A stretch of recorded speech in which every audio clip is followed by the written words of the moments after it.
the Republican base would fall apart. Like I don't know if they would be as horny to go to war with Iran, or if they would be advocating directly to like Tel Aviv or some shit. Because I feel like even if it had nothing to do with Israel, even if there was a 9/11 style attack that took place again on U.S. soil at this stage, given how every American is primed.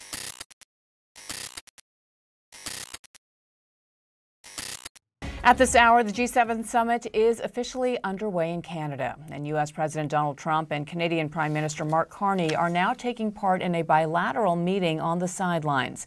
Now, before that conversation started, Trump criticized the G7 for ejecting Russia 11 years earlier after Moscow annexed Crimea. The leaders of the G7 countries, which also include France, Germany, Italy, Japan, and the UK, have a lot to discuss over the next few days. High on the agenda, global trade and security. However, looming over the summit, the Israel-Iran conflict, which is now in its fourth day and intensifying. Iran's state news agency says that it has been targeted by Israeli strikes.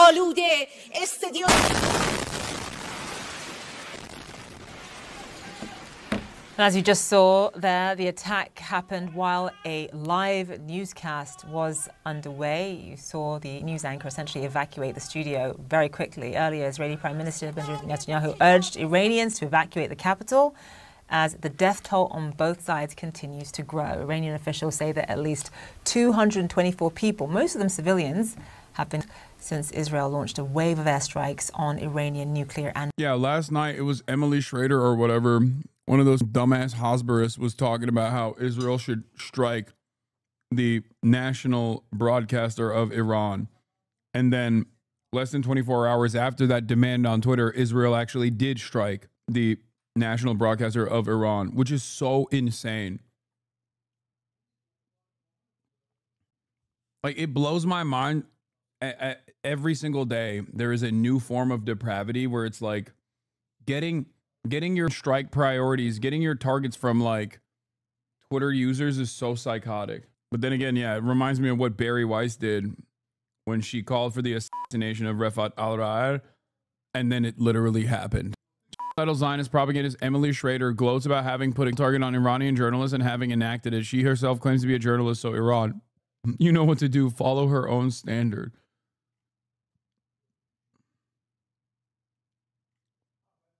I can't believe it. Like, we read this last night. She bravely came back on air moments later. دقایقی پیش در ساختمان خبر صدا و سیمای جمهوری اسلامی Moments ago, the building of the Islamic Republic, a clear and obvious example of opposition to freedom of speech. It is not the building that was bombed, it's the freedom of speech and the voice of truth that was bombed. In a powerful act of defiance, Iranian national broadcaster anchorwoman Sahar Emami returned live on air minutes after the Israeli struck her TV building. No PTSD, unshaken, powerful, and confident. That's crazy. Oh, there was also a cyber attack launched against Channel 14.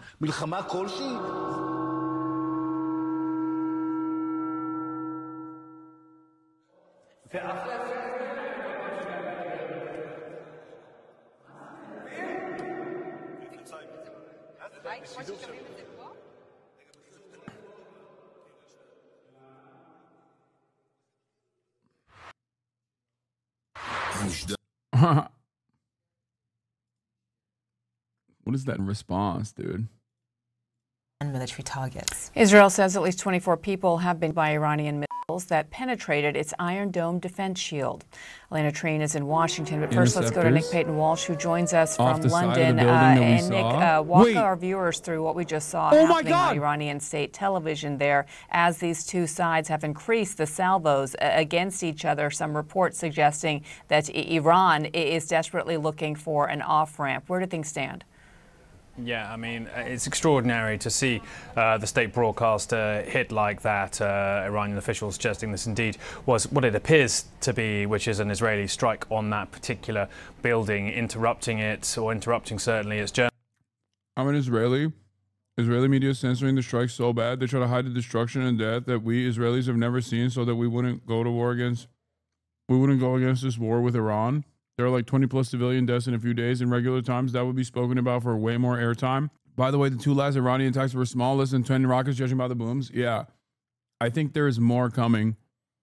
I think that even the drones haven't arrived. So I don't think that it's like done. Even though the IDF said it is, I don't think that it's actually done at all. Especially considering that Iran said that this was going to be like the most painful night yet or whatever.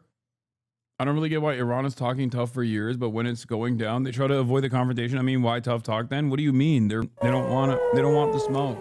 Air raid sirens go off in Tel Aviv. Iran says massive it's fire at the preparing for what it Nevatim Air calls Base. the largest and most intense attack in history on Israeli soil. Yeah, good luck. This is the most we'll see from this, okay? Impact recorded in the south, possibly Nevatim Air Base. Yeah, they will never. This is the type of shit that is super illegal in Israel, by the way. This image right here. The Associated Press Jerusalem broadcast feed is down. Yeah, I think they came after all the live streams. They're cutting all the live streams off. They're coming, Hasan. Iranian TV, what has happened so far was the result of the launch of cruise ballistics have not yet reached the occupied territories. This is from 7 minutes ago on Tasnim, I guess. This feels like a threat. It's giving gold pager. Israeli Prime Minister Netanyahu warns of America of incoming attack. Today is Tel Aviv, tomorrow is New York. Oh my God, they're going to manufacture 9/11. Oh my God, they're going to do a 9/11 too. Iran enters its 5th day. Oh my God. Some air defense systems were launched in response, but Israel's military has since given the all clear. Iran's Revolutionary Guard has warned strikes against Israeli territory will continue into Tuesday morning. In recent days, several Iranians have evaded those. I feel like that would backfire. Dude, I'm serious. Given the way that misinformation runs rampant, paired up with hatred towards Jews and Israel specifically, but Jews specifically because of Israel, if there was another 9/11 style incident, I'm not even kidding when I say this, I feel like the Republican base would fall apart. Like I don't know if they would be as horny to go to war with Iran or if they would be advocating directly to like Tel Aviv or some shit. Cause I feel like even if it had nothing to do with Israel, even if there was a 9/11 style attack that took place again on U.S. soil at this stage, given how every American is primed to believe conspiracy theories rather than the truth that they can see, the truth that they can feel, the truth that they can touch. Okay? I'm telling you right now, I feel like Americans broadly would not be like, we have to go to war with Iran. I'm sure that there would be plenty of people who would be geared into sharing such sentiments, but there would be a tremendous number of people, I think, right now than ever before in American history that would be like, nope, I don't believe it. This was definitely Israel. Journalists during that particular broadcast. We understand that this building may indeed be in District 3 in Tehran, and the Israeli Defense Force putting out a statement in Farsi, the Iranian language, telling people to evacuate that particular area hours prior to these images emerging. Now, we don't know the consequences of that particular attack, whether they're injured or dead as a result of it, but there have been increasing images emerging of strikes around Tehran. And indeed, Israel's Prime Minister Benjamin Netanyahu saying they control the skies over western Iran and Tehran indeed. And in fact, Israel's Defense Minister, Israel Katz, clear a matter of hours prior to those explosions that you saw there, and I'm paraphrasing here, that the regime's mouthpiece would indeed be silenced. Not entirely clear if he was referring specifically to that state broadcaster, but certainly a coincidence that those words emerged just after the evacuation orders and prior to that particular explosion. But increasing reporting now and information we're getting about the sheer toll inside the capital and across Iran. Does it make it more likely, potentially, that Iran seeks a diplomatic solution? Well, they appear to have told regional mediators that they need Israel's strikes to stop before they can contemplate diplomacy. And indeed, they also might be suggesting they want to have their own counter-attacks get to a point where they feel they've revenge or response or restored some kind of deterrent for Israel's extraordinary wave of strikes across Iranian military and other facilities over the past days. But here is some of the information we're gleaning about the human toll of what we've seen in the past 4 days inside Iran.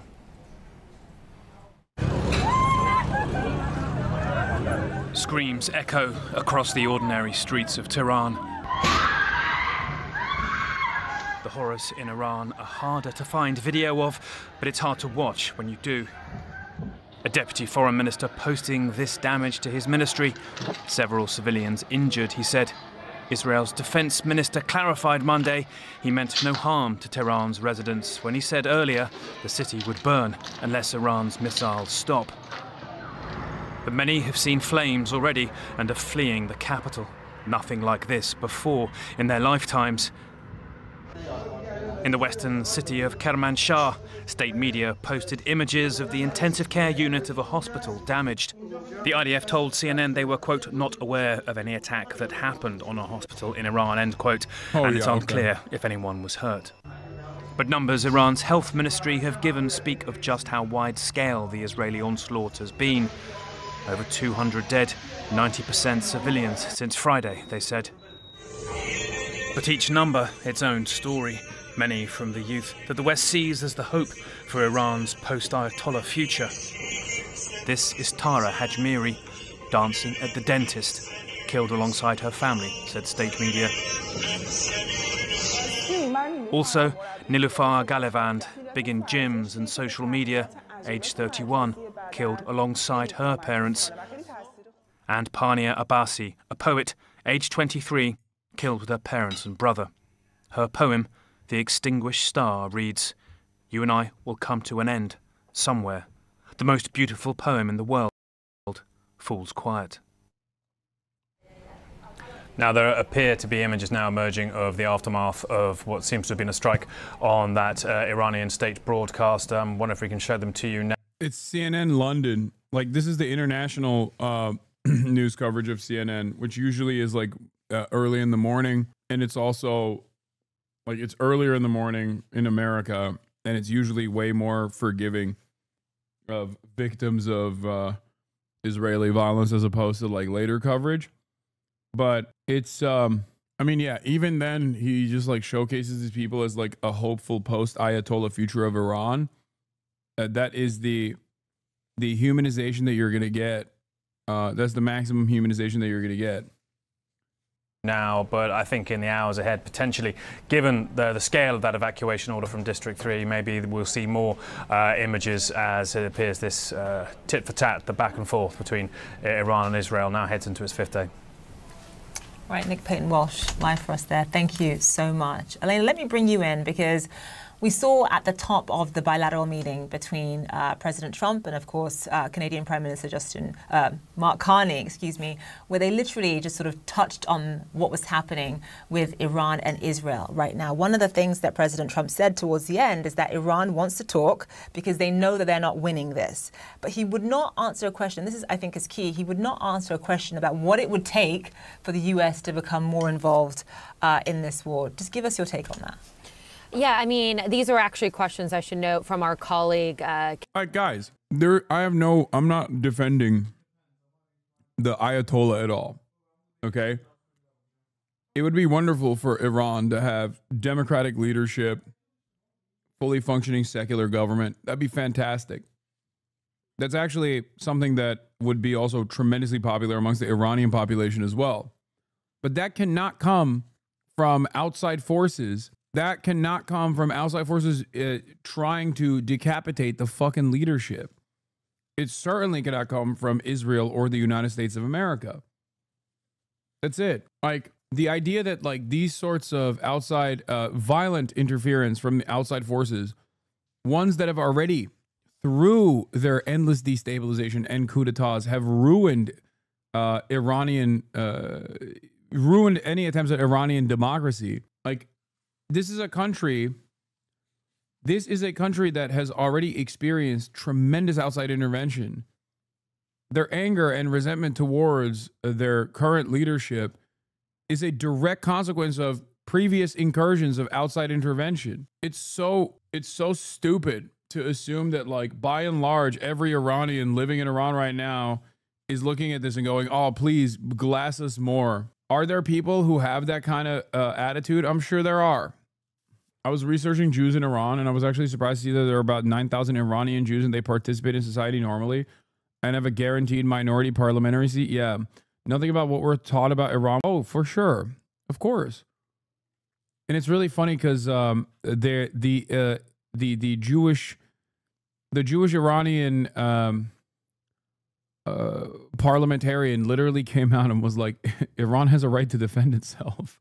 That was like one of the first statements that came from the Iranian government, was like the Jewish member of the parliament being like, the fuck are you guys doing? Iran has a right to defend itself.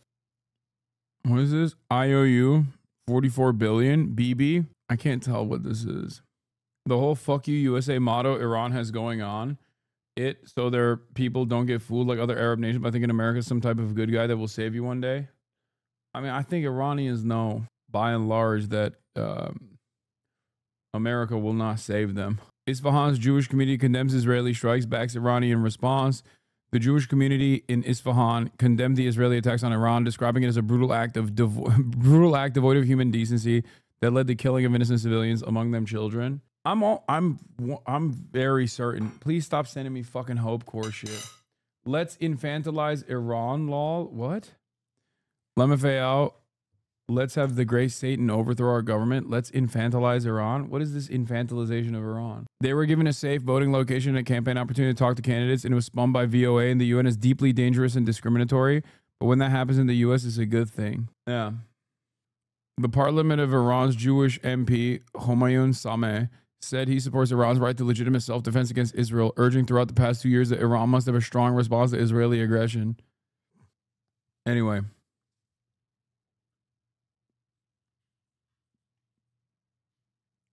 Let's get back to this. Kit Mar here at CNN. Excellent line of questioning from her, really pressing the president on this. I think the most notable things are exactly what you said. One is that he admitted, we've seen some of this reporting, that Iranian intermediaries had reached out to the U.S. and an attempt and saying that they wanted de-escalation. He said, yes, they do. He said they should have tried to come to the table and talk to us sooner. He brought up that 60-day deadline that he had sent, a couple months ago in a letter to the Iranians, saying that they had 60 days to negotiate with the United States a potential nuclear deal. He said they should have talked before that deadline was up. We had reported that that deadline was last Thursday when we started to see the strikes from Israel start targeting Iran. But then he also was pressed by our colleague about what would it take for the United States to offer more than just defensive and intelligence aid to the Israelis. And he said he didn't want to talk about it. He didn't want to talk about military aid. Very notable from a president who often answers every single question and likes to be honest and transparent with the media. It was clear that he did not want to go there. Now, all of this comes, Zain and Biana, after we had reported that over the weekend, Israel had told the Trump administration that they had a window of opportunity where they believed that they could target and take out Iran's supreme leader, Ali Khamenei, the Ayatollah. And essentially what we had learned in our conversations with our sources at the White House and the broader Trump administration was that the president had directed his team to tell the Israelis that he opposed that he rejected that plan. And that is a big deal as well, because we have been told now repeatedly in our conversations that the president does not want to take U.S. aid and U.S. involvement in this conflict further. And the reason that he was rejecting that plan for a potential regime change was that, that to him would really bring this from a conflict to a potential war. And that is exactly what the president is trying to avoid. Now, something he also said at the end of that bilateral meeting in Canada with the Prime Minister Carney is that he said that he's still open to having these talks with Iran. And we had heard this now. He said this yesterday when he was departing for Canada, and we've been hearing this in our private conversations. He does believe that there is a way to still salvage negotiations with the Iranians. And now he also believes that there is a way to try to have some sort of broader peace deal